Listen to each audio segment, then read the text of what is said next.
उत्साह आवश्यक होता है। एक बालक अभी मुझे मिला नासिक में, मुझे तो बहुत अनुभव, मैं जो कथा में सुनाता हूं ना बातें, ये सब मुझे पता चलती हैं, तो मैं कहता हूं। एक बालक मिला अभी, वो बोला महाराज जी मैं गांव से कुछ रुपए थे मेरे पास, तो मैं पंढरपुर दर्शन करने चला गया। मैंने कहा फिर? बोले पंढरपुर दर्शन करने के लिए गए तो कुछ ऐसी योजना बनी कि उसका धन जो था वो पंढरपुर तक पहुंचते पहुंचते खत्म हो गया सारा। अब उस पर इतने भी नहीं है कि वो मंदिर में चढ़ा सके, इतने भी नहीं है कि वहां कुछ खा सके, इतना भी नहीं है कि वापस घर आ सके। बोले महाराज जी 50 रुपए बचे थे बस मेरे पास।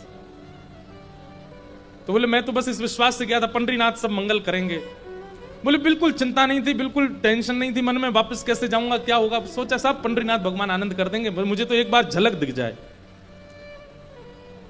बोले लेकिन आप कथा में कहते हैं कि ठाकुर जी को जब पता चल जाए कि ये इसके पांव में लगी है तो रास्ता और दुर्गम बना देते हैं। ले अब चल के दिखा, एक तो तेरे पांव में लगी, ऊपर से गड्ढा और कर दिए रास्ता में।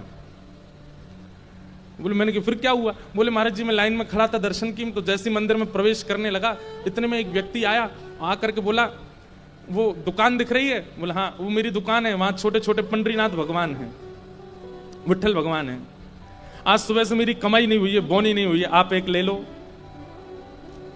और बोले महाराज जी उस समय मन में ऐसा आवे कि स्वयं पंडरीनाथ कह रहे हैं कि मुझे ले चल, और मुझ पर पैसा ही नहीं है उनको देने का।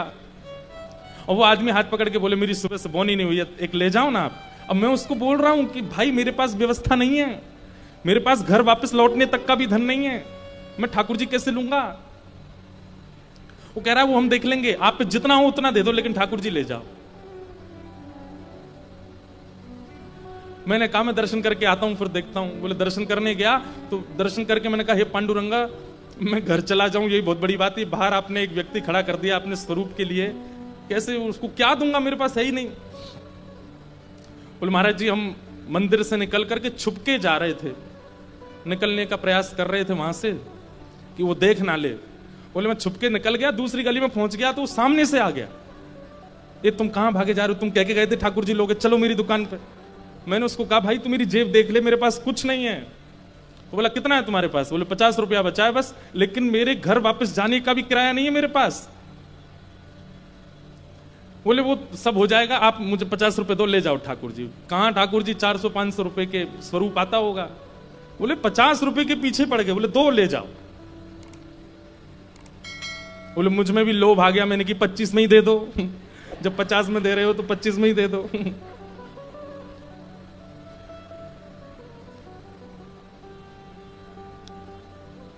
ले लिए ठाकुर जी। बोले महाराज जी ठाकुर जी लेकर के मैं हृदय से लगा करके बस स्टैंड की तरफ सोच तो रहा हूं कि जाऊं, पर है ही नहीं व्यवस्था। लेकिन एक बार भी मन में ऐसा नहीं आया कि कहूं ठाकुर जी से कि कोई व्यवस्था करो। बोले बस स्टॉप पहुंच गए, हमारे गांव जाने वाली बस आ गई सामने। कंडक्टर बोला चढ़ जाओ भैया वहां जाने की है। तो बोले मैं उसको बोलना चाह रहा था कि भाई तुम पहले सुन लो मेरी स्थिति फिर बैठाना बस में, लेकिन बोले इतनी भीड़ आई, बस धीरे धीरे खिसकने लगी, लोग बाग चढ़ने लगे, कंडक्टर ही हाथ पकड़े जल्दी बैठो। अरे भैया मेरी बात तो, बोले सुनाना बस में बैठ के सुनाना, पहले चढ़ जाओ ऊपर। चढ़ गया। बोले मैं उसको बार बार मुझे लगा कि संकोच में बाद में पैसा नहीं दे पाऊंगा तो उतार देगा तो बुरा लगेगा, अभी बता देता हूं इसको। बोले भैया मेरी बात सुनो। बोले मैं उसके पीछे ही पड़ा रहा, वो मेरी सुन ही नहीं रहा था।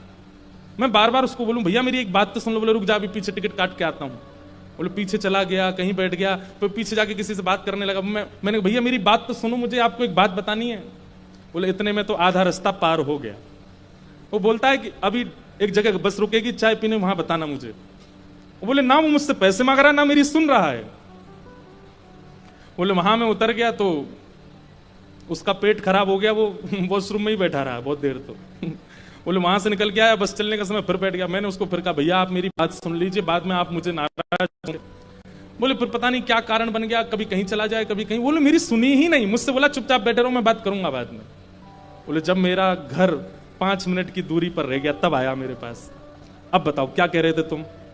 भैया मैं ये कह रहा था मेरे पास बस 20 रुपए पड़े हैं और बस की टिकट 200 रुपए की है, मैं देने लायक स्थिति में नहीं हूं। तो तुरंत बोलता है बोले तुम चढ़े क्यों बस में? बोले मैं तो मना कर रहा था, आप ही चढ़ा ले गए। बोले फिर वो ड्राइवर से बोलता बस रोको इसको उतार दो यहीं पे। बोले जहां उतारा था वहीं मेरा घर था पास में। बोले उतर के मैं घर पहुंच गया प्रेम से। मैंने कहा भाई तुम्हारी जय हो। ऐसे ठाकुर जी, अब वो रोवे सो रोवे बताते बताते और अपनी स्थिति कहते, ऐसे ठाकुर जी। इसलिए इनको केवल आप बातें मत समझा कीजिए कि बस कोई आया मंच पर बैठ करके सुना के चला गया। एक बार पालन करके देखिए, आप स्वयं अनुभव करेंगे कि परिवर्तन दिखा है मुझे। सत्य, चैतन्य और आनंद, इन तीन स्थितियों का भाव। श्रीमद् भागवत का प्रारंभ इन तीन शब्दों से होता है, तो सोचिए इन शब्दों की महिमा कितनी होगी।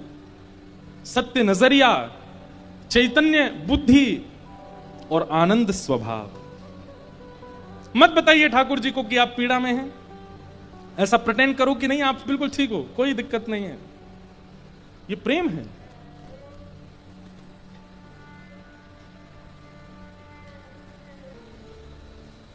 एक हमारे गोवर्धन में एक रसिक महात्मा, सब लोग ध्यान से सुनो, इधर देखो। उनका पूर्व नाम तो कुछ और था, पर बाद में उनका नाम श्री हरिप्रिया जी हुआ। हम लोग कई पद भी गाते हैं कथाओं में हरिप्रिया जी के। वो नाम उनका हरिप्रिया है, पर वो थे वो पुरुष, और ये हरिप्रिया बाद में गुरु ने उनका नाम रख दिया। उनका पूरा चरित्र मुझे अवकाश मिलेगा तो एक दिन सुनाऊंगा मैं। कोई श्री बोले हरिप्रिया जी का कोई पद मिले तो भेजना मुझे, हम सुनाएंगे फिर आपको पद। अब उनके बारे में सुनो। सब कुछ छोड़ छाड़ करके गोवर्धन चले गए। गोवर्धन में उनको एक गुरु मिल गए अपने। उनकी जीवनचर्या आदि आदि सब देख करके उनको लगने लगा यही मेरे गुरु हैं। चरणों में दंडवत प्रणाम किया, प्रणाम करके कहा कि मैं आपको गुरु बनाना चाहता हूं। तो जो महाराज जी थे उन्होंने कहा गिरिराज जी की परिक्रमा लगा के आओ, फिर दीक्षा देंगे। आप गिरिराज जी की परिक्रमा लगाने गए और परिक्रमा लगा करके जैसे ही परिक्रमा पूरी करके आए और आकर के चरणों में बैठे, मैंने परिक्रमा पूरी कर दी। 22 किलोमीटर की परिक्रमा है गिरिराज जी की। 6 घंटे तो मिनिमम लगते हैं। 6 घंटे पूरा पसीने पसीने होके आए, आकर के गुरुजी से कहा मुझे दीक्षा दे दीजिए। तो गुरुजी बोले तुमको क्या दिखाई दे रहा है जरा बताओ तो बोलने लगे मतलब कहां बताऊं। जब ये कहा कहां बताऊं तो बोले एक परिक्रमा और लगा के आओ। और जैसी दूसरी कोई बात कहते तो वो तो नाराज हो जाते। बोले प्रश्न सवाल नहीं करोगे, जो कह रहा हूं करो, दीक्षा चाहिए ना, गुरु मानते हो, जाओ एक परिक्रमा और लगा के आओ।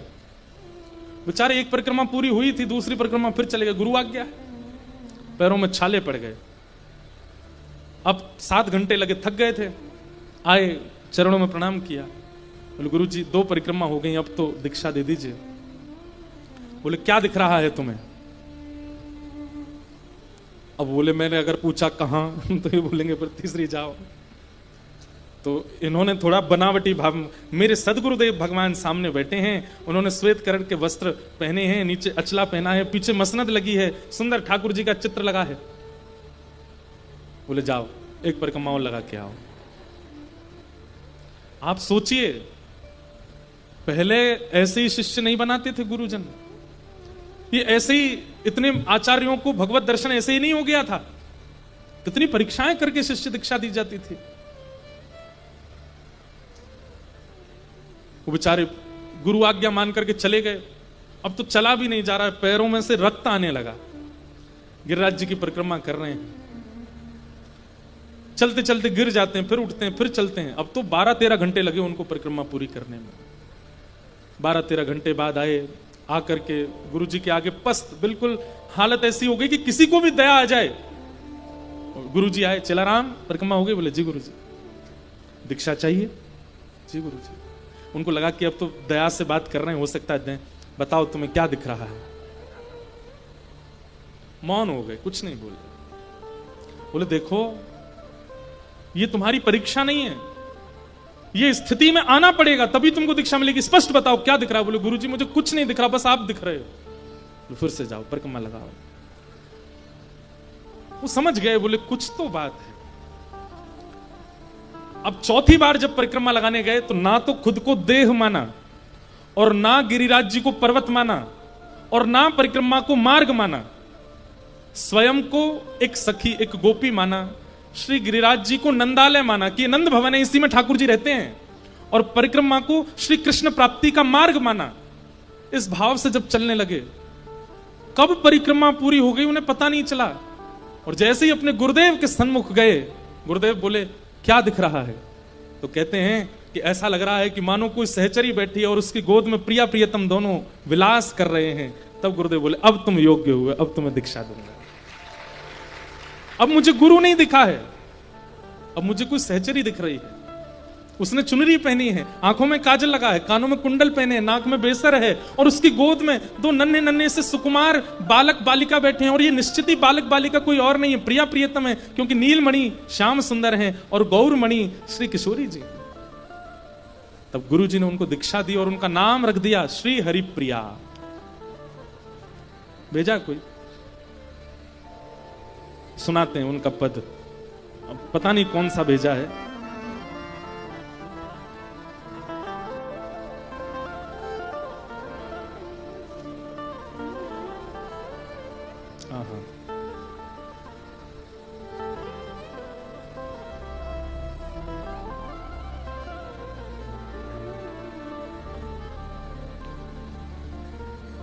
श्री हरिप्रिया नित ही में लसो बसो सब काल, अति सुंदर वर सोहनी बानिक मोहन लाल।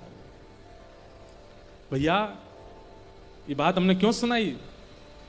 गुरु यदि प्रसन्न हो जाता है तो फिर आप चाहे कितने भी अयोग्य हो, कितने भी कामी हो, कितने भी क्रोधी हो, कितने भी विषयी हो, कितने भी भोगी हो, लेकिन गुरु यदि आप पर प्रसन्न हो गया तो सामान्य व्यक्ति से हरिप्रिया बनने में केवल 4 परिक्रमा लगेंगी। फिर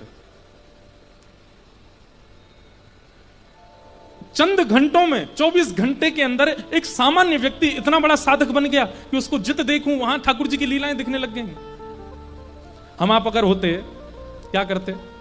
हमसे गुरु जी ने कही होती जाओ परिक्रमा लगा के आओ, दीक्षा देंगे। फिर लगाया है, गुरु जी के पास आके बैठ गए। गुरु जी ने पूछा क्या दिख रहा है?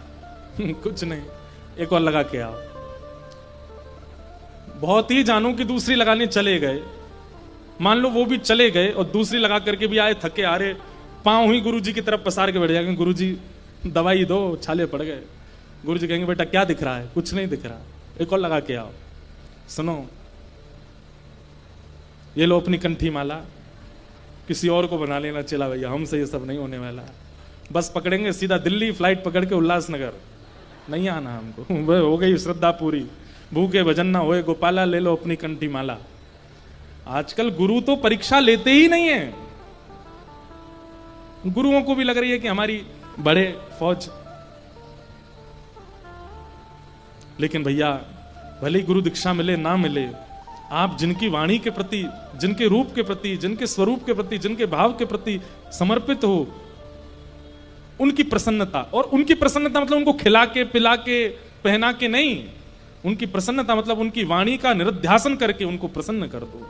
यदि वो आपके इस भाव से प्रसन्न हो गए तो प्रयच्छति गुरु प्रीतो वैकुंठम योगी दुर्लभम। बड़े बड़े योगियों को दुर्लभ जो वैकुंठ है उसकी प्राप्ति गुरु केवल इच्छा मात्र से कर सकता है, करा सकता है।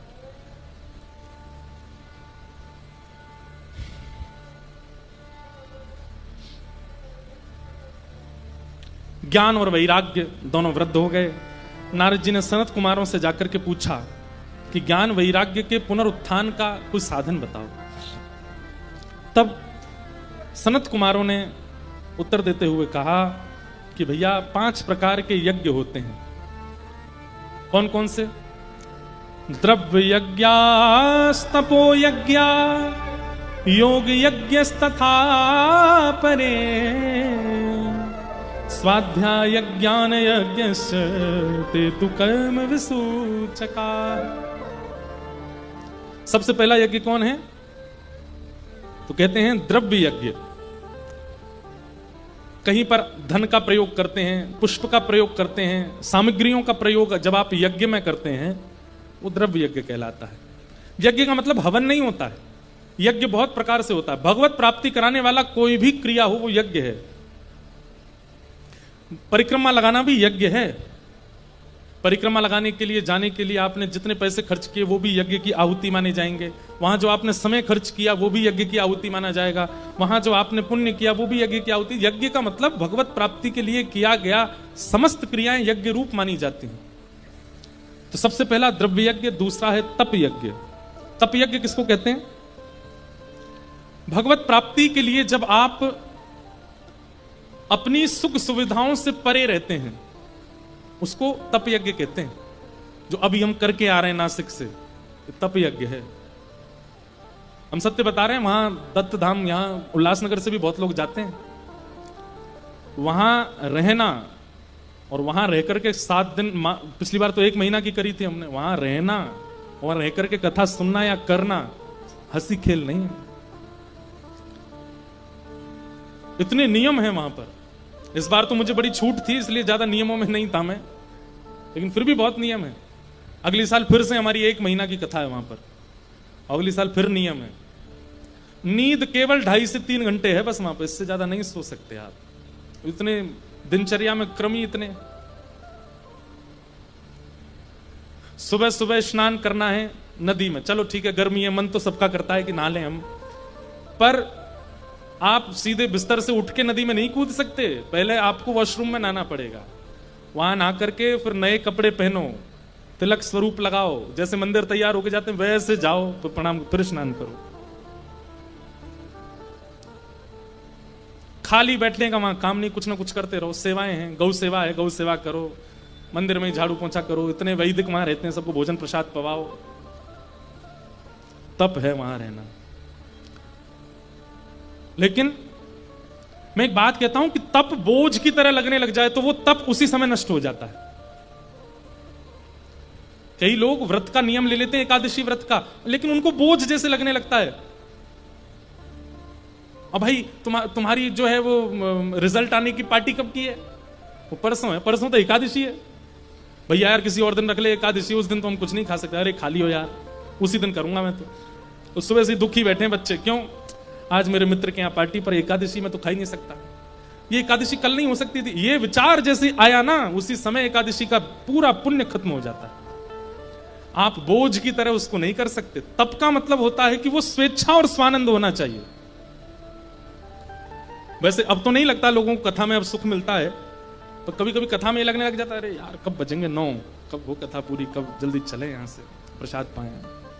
ये बोझ जैसे ही भगवत कृपा लगने लग जाए ना, उसी समय उठ के चले जाना है आपको। क्योंकि बोझ अनुभव करने के बाद फिर जितना क्षण आप रुकोगे उतने क्षण पाप बनता जाएगा आपसे। एकादशी के दिन यदि बोझ लगा हो अन्न, एकादशी बोझ लगती हो, अरे यार भूख लग रही है, क्या करें एकादशी, भोजन कर लो, वो इतना बड़ा पाप नहीं है। लेकिन पूरे दिन यही सोचते रहना, एकादशी आज तो खा ही नहीं सकता, अरे एकादशी आज तो यूं ही नहीं कर सकता, एकादशी आज, वो बोझ, वो पाप के मार्ग पर ले जाएगा आपको। तप आनंद में होता है, बोझ करके नहीं।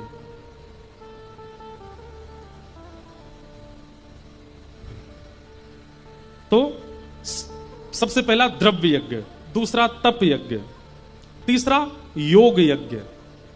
योग यज्ञ किसको कहते हैं? योग होता है मिलन को, मिलन को योग कहते हैं। रसिकों से मिलना, वैष्णवों से मिलना, संतों से मिलना, ब्रजवासियों से मिलना, कथाएं सुनना, ये सब योग है।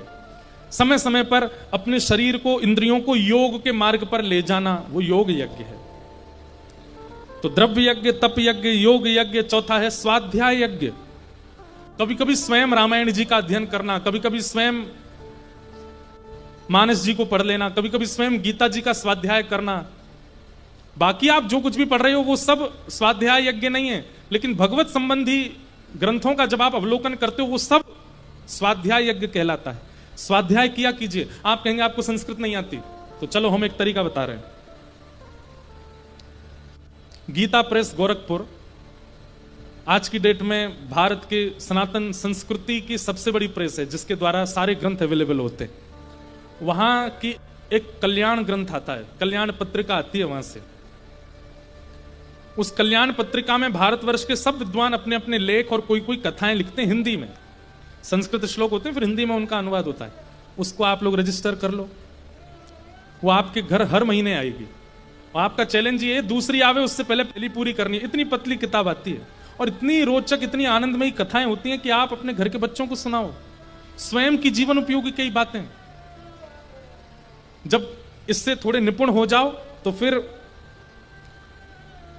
स्वामी श्री राम सुखदास जी महाराज, उनके द्वारा गीता जी का व्याख्यान किया गया है, उसका नाम है गीता प्रबोधिनी।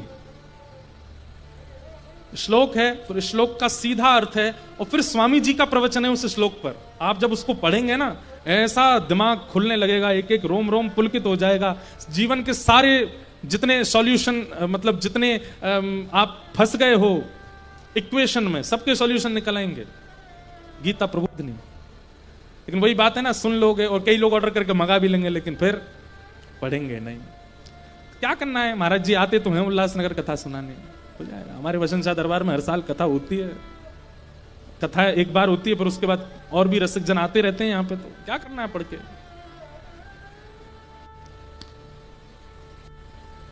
लेकिन अगर कोई करता है तो उसको कहते हैं स्वाध्याय यज्ञ। अच्छा, एक बात और, जब आप स्वाध्याय करने लग जाते हैं ना, तो एक दोष आ जाता है आपके अंदर। क्या? फिर आप दूसरों को बहुत छोटा समझने लग जाते हैं। कई लोग जब ज्ञान गर्विष्ठ हो जाते हैं तो उनको ज्ञान की ऐसा अहम हो जाता है कि वो दूसरों को कुछ समझते ही नहीं है। कितने बजे उठते हो तुम सुबह? हम तो भैया 7 बजे उठते हैं। ओहो, पता है तुमको शास्त्रों में क्या लिखा है? सूर्य उदय के बाद उठने वाले लोगों को राक्षस माना जाता है।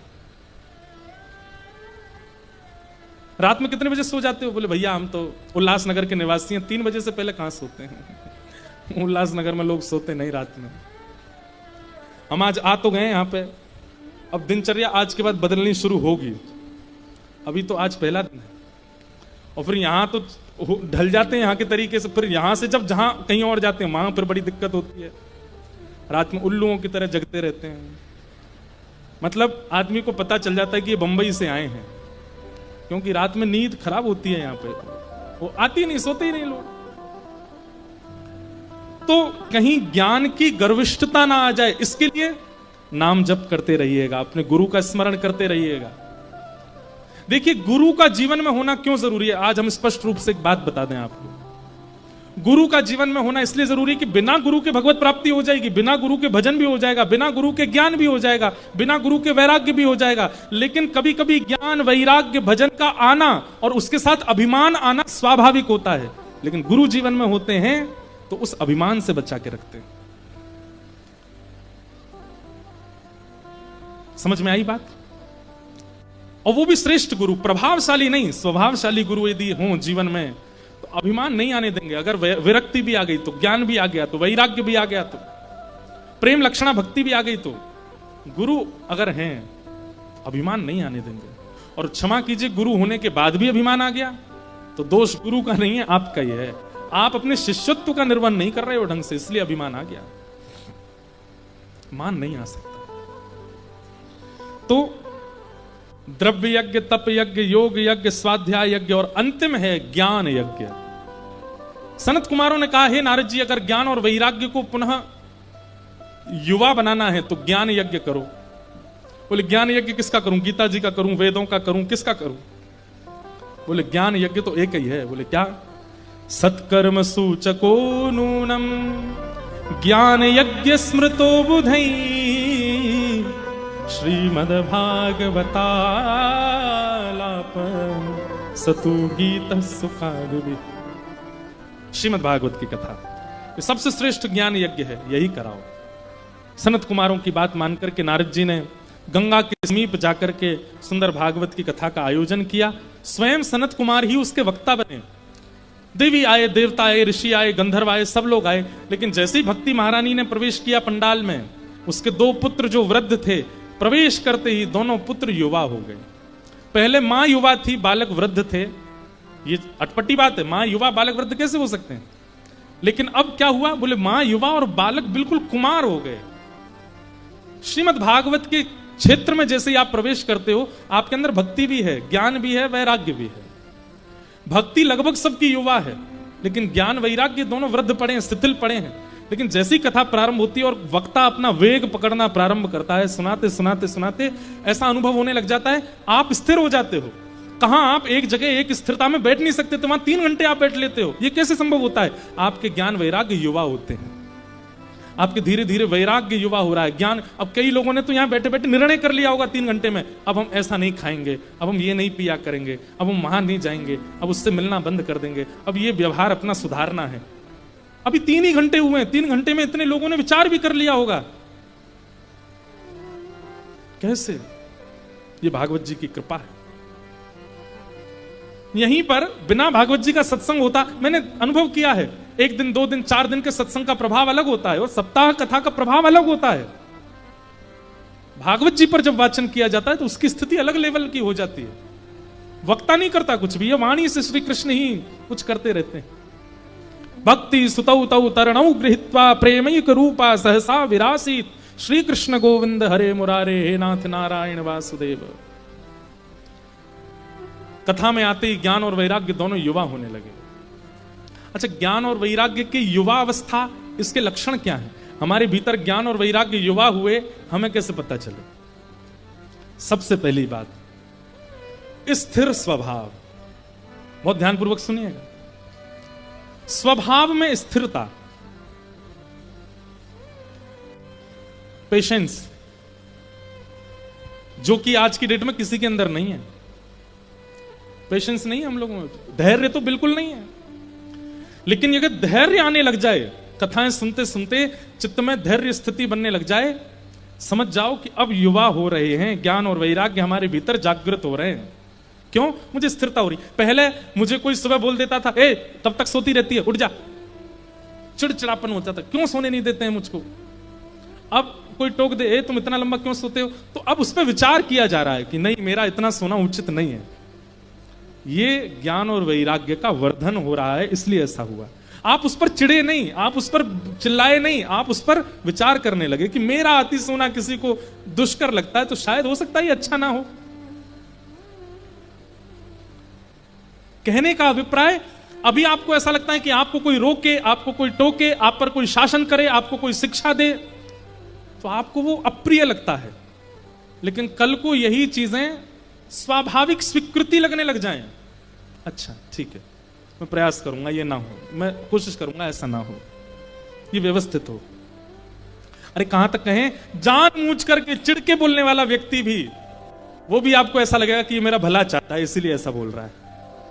ये तब समझो, ये तब जानो जब ज्ञान वैराग्य उत्थापित होते हैं। और जब ज्ञान वैराग्य का लेश होता है ना चित्त में, तो फिर अच्छी शिक्षा देने वाला भी कई बार बुरा लगने लगता है, प्रिय नहीं लगता। इसका मतलब क्या है? ज्ञान वैराग्य बूढ़े पड़े हैं, बिल्कुल मरणासन अवस्था में पड़े हैं आपके चित्त में, बिस्तर पर पड़े, हिल भी नहीं पा रहे, तभी ऐसी स्थिति है। तो पहला स्वरूप ज्ञान और वैराग्य के युवा होने का लक्षण पहला आपको क्या दिखने लगेगा? स्थिर बुद्धि, धैर्य, पेशेंस। दूसरा, बहुजल्पिक नहीं होगे, बहुत बोलने की इच्छा नहीं होगी, बहुत बोलने का भाव नहीं होगा, बहुत बोलने का मन नहीं होगा। कम चर्चाओं में, कम वार्ताओं में, कम भावों में ही अपनी बातें पूरी करने का स्वभाव। सुनने की ज्यादा इच्छा होगी, बोलने की कम। आप कभी अनुभव करेंगे कि बहुत कम बोलने वाला व्यक्ति विचारशील होता है। मैं कथाओं में कहा करता हूं कि व्रत 2 ही होते हैं, अन्न का व्रत और बोलने का व्रत, मौन व्रत। ये 2 ही हमारी स्थिति बिगाड़ते बनाते हैं। जैसा खाओ अन्न वैसा होवे मन, ठीक वैसे ही जैसी होवे वाणी, जैसा हमारा वाणी होती है, बोलते तो हैं जैसा होवे पानी वैसे होवे वाणी, पर नहीं, कई बार वाणी से भी आपकी स्थिति परिवर्तित हो जाती है। इसलिए जितना हो सके इन 2 पे थोड़ा ब्रेक लगाइए। भोजन और बोलपन, ये 2 जितने कम होंगे उतने विचारशील बनोगे। ज्ञान और वैराग्य को लेकर के भक्ति महारानी कथा में आई, प्रवेश करते ही ज्ञान और वैराग्य युवा होने लगे। भक्ति सुतौ तौ तरणौ गृहीत्वा प्रेमैक रूपा सहसा विरासीत, श्री कृष्ण गोविंद हरे मुरारे, हे नाथ नारायण वासुदेव। भक्ति ज्ञान वैराग्य तीनों युवा हो गए। नारद जी के चरणों में जाकर के भक्ति महारानी प्रणाम करने लगी, निवेदन करने लगी, आपकी बड़ी कृपा जो आपने मेरे पुत्रों की युवावस्था के लिए योजना बनाई। अब मुझे कहां बैठना है कथा में आकर के कृपा करिए बताओ। बोले कि जितने श्रोता आए हैं सबके चित्त में जाकर के बैठ जाओ। और भक्ति महारानी श्रोताओं के चित्त में विराजमान हुई। इस प्रकार महात्मा का प्रथम भाव सुनाया गया। अब क्या समझ में आया?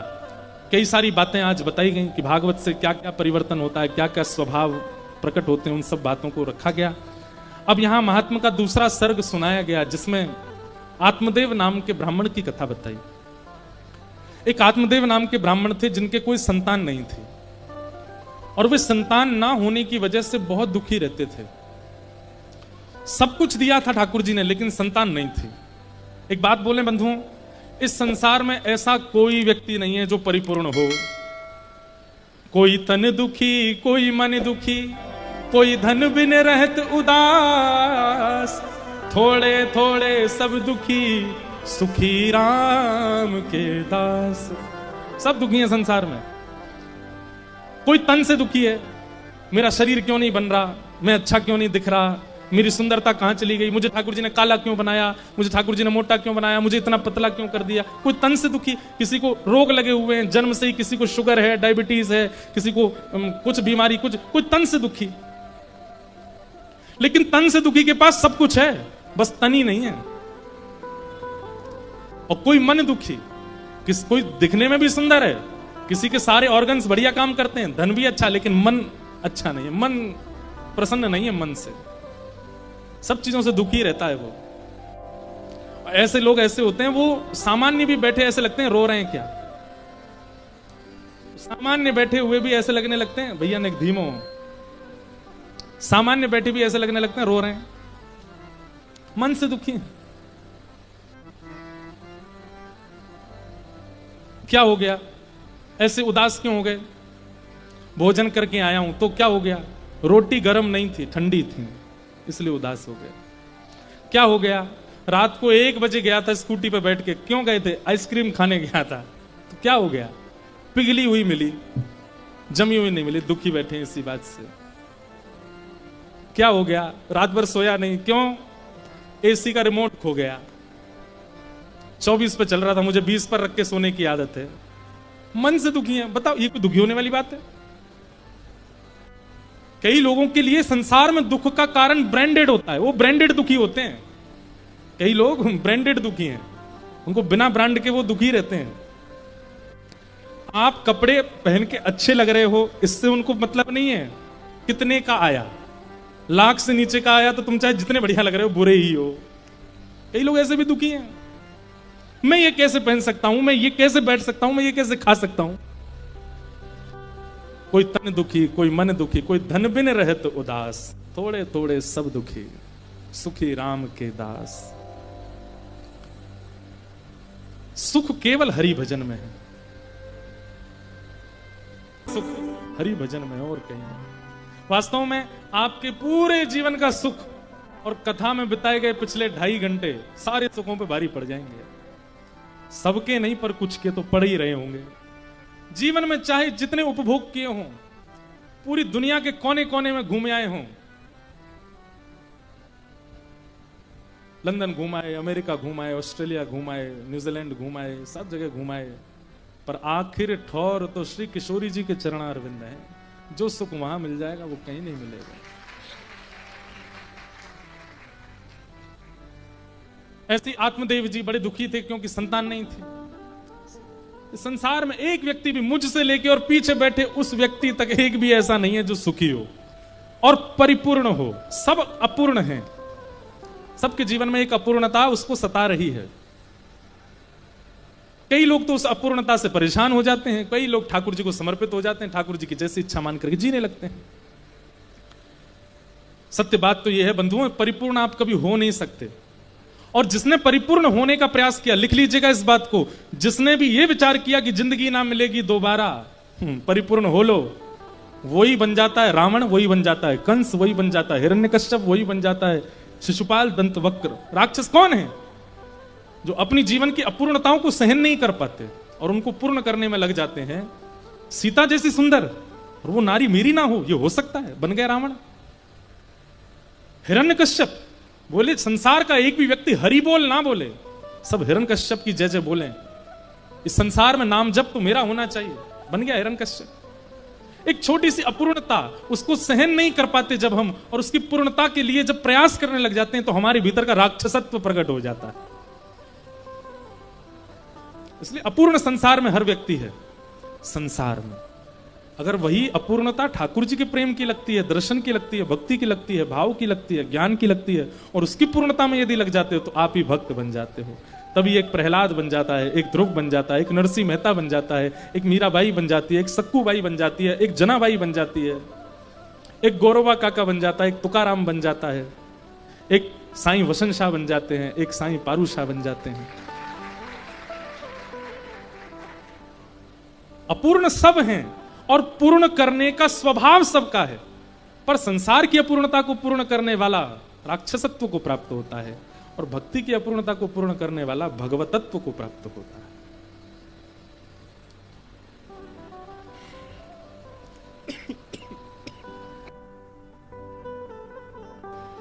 आत्मदेव जी को पुत्र नहीं था, इसी शोक में प्राण त्यागने गए तो एक महात्मा ने फल दे दिया, बोले तुम्हारे घर संतान होगी लेकिन पत्नी को नियम से रहना पड़ेगा। आत्मदेव जी बोले मरता क्या नहीं करता, सब करेंगे हम, आप बता दो।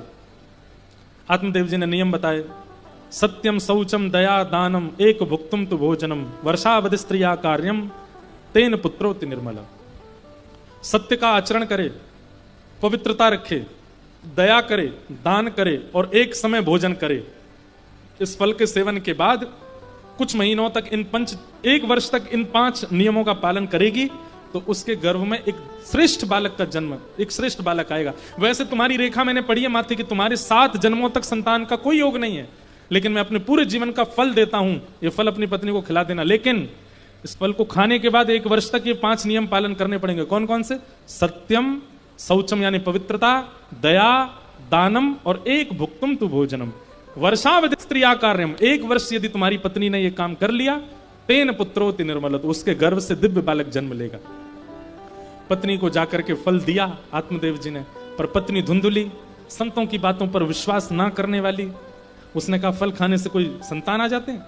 रुको, अगर इस फल में इतनी ताकत है गैया को खवा देते हैं, ये भी तो बांझ पड़ी है। अपनी गाय को जाकर के फल खिला दिया, पति को बिना बताए। पति से तो कहा मैंने खा लिया, और स्वयं बोली कि अब मैंने फल खाया है, इन 5 नियमों का पालन करने के लिए मैं मायके जाऊंगी, वहीं रह करके होंगे मुझसे। पतिदेव सीधे साधे बोले चले जाओ। 1.5-2 वर्ष अपने मायके रही, वहीं उसकी सहेली ने एक बालक को जन्म दिया, उसको बहुत सारा धन दे दिया, बोले तेरे 9 बालक हैं, 10वां बालक मुझे दे दे, पतिदेव को जाके दिखा दूंगी, दो हो गई संतान। 1.5-2 वर्ष बाद आई, आकर के पतिदेव से कहा पुत्र ने जन्म लिया। पति इतना प्रसन्न हो गया, सीधे बोले भाले आत्मदेव बेचारे, संत की कृपा से हमारे घर पुत्र हुआ। और यहीं 2 वर्ष व्यतीत होने के बाद उनकी गौशाला की गाय ने भी एक बालक को जन्म दिया, जो मानवों जैसा ही था, कान उसके गऊ जैसे थे। जैसे ही आत्मदेव जी को पता चला, बड़े प्रसन्न हो गए। अपने पुत्र का नाम नारायण रखना चाहते थे, पर पत्नी ने कहा मैं धुंधुली, बेटे का नाम धुंधुकारी, पुत्र का नाम धुंधुकारी हुआ। अच्छा एक बात बोलें, बुरा तो नहीं मानोगे? बोल दें। आजकल एक ट्रेंड चला है, आधा नाम पिता का आधा मां का जोड़ के बच्चों का नाम धर देते हैं। वो ना तो किसी देवी का नाम है, ना किसी देवता का नाम है, ना किसी भगवान का नाम है, कोई वैदिक नाम नहीं है वो। अगर उससे अर्थ वैदिक निकलता है तो छूट है, आप रख सकते हो नाम, लेकिन उसका कोई अर्थ यदि प्रकट नहीं होता है, भगवत संबंधी अर्थ प्रकट नहीं होता है, तो आप उसको निकनेम के तौर पर रखिए, पर वो ऑफिशियली वो नाम मत रखिए बच्चों का। आप समझ नहीं पा रहे हैं कि नाम रखने से आप ये सोचेंगे कि वो जीवन भर उसी नाम से पहचान होती है उसकी। कहां तक कहें, देवी देवताओं में भी उसकी चर्चा उसी नाम से ही होती है। यथा नाम तथा गुण, शास्त्र ऐसे ही नहीं बोलते हैं, इसके पीछे कोई लॉजिक है।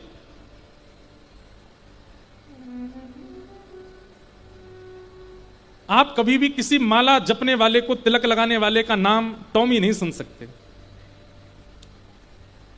आप किसी कथा करने वाले वक्ता का नाम जॉनी नहीं सुन सकते। किसी का हो तो भैया बुरा नहीं मान जाना, यहां पर बैठे हूं। किसकी कथा सुनने जा रहे हैं? बोले पप्पू जी महाराज हैं। सुना कभी आपने? नहीं सुन सकते, ऐसे नाम ही नहीं होते। कौन से महात्मा हैं, किन संत का आशीर्वाद लेने जा रहे हो? टोनी जी महाराज हैं एक, उनका आशीर्वाद लेने जा रहे हैं। ये नाम जिनका भगवत संबंधी कोई स्तर नहीं होता है, उस नाम से गति नहीं होती है व्यक्ति की। इसलिए हमारी बात मानिएगा, माता पिता जो अपना कंबाइंड करके नाम रखते हैं, वो निकनेम के तौर पर रख लो, घर में उस नाम से बुला लो, लेकिन ऑफिशियली तो कोई भगवत संबंधी नाम होना चाहिए बालकों का। और यदि माता पिता के नाम से कोई वैदिक नाम प्रकट हो जाए, कईयों का होता है, नाम जोड़ दो तो एक अच्छा उसका अर्थ प्रकट हो जाता है, भगवत संबंधी भाव प्रकट हो, तो रख सकते हो। नहीं तो नाम का बहुत बड़ा प्रभाव होता है बालक के जीवन पर।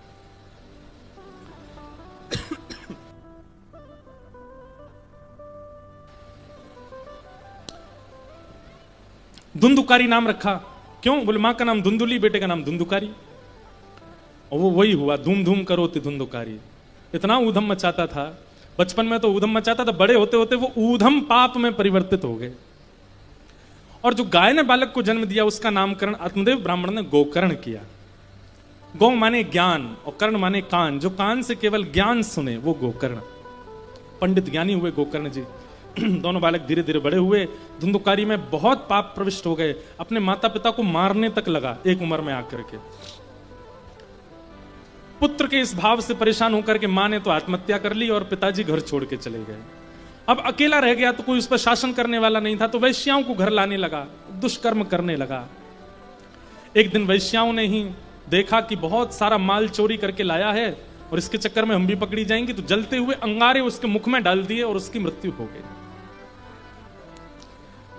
इसका प्रभाव क्या हुआ कि वो प्रेत बना। एक बात कहें, अगर कोई व्यक्ति आपके संपर्क में ऐसा है जो बिना व्यभिचार के रहता ही नहीं है, बिना गलत बोले, बिना गलत खाए, बिना गलत पिए, बिना गलत संग दुर्संग किए वो रहता ही नहीं है, तो उसके घर के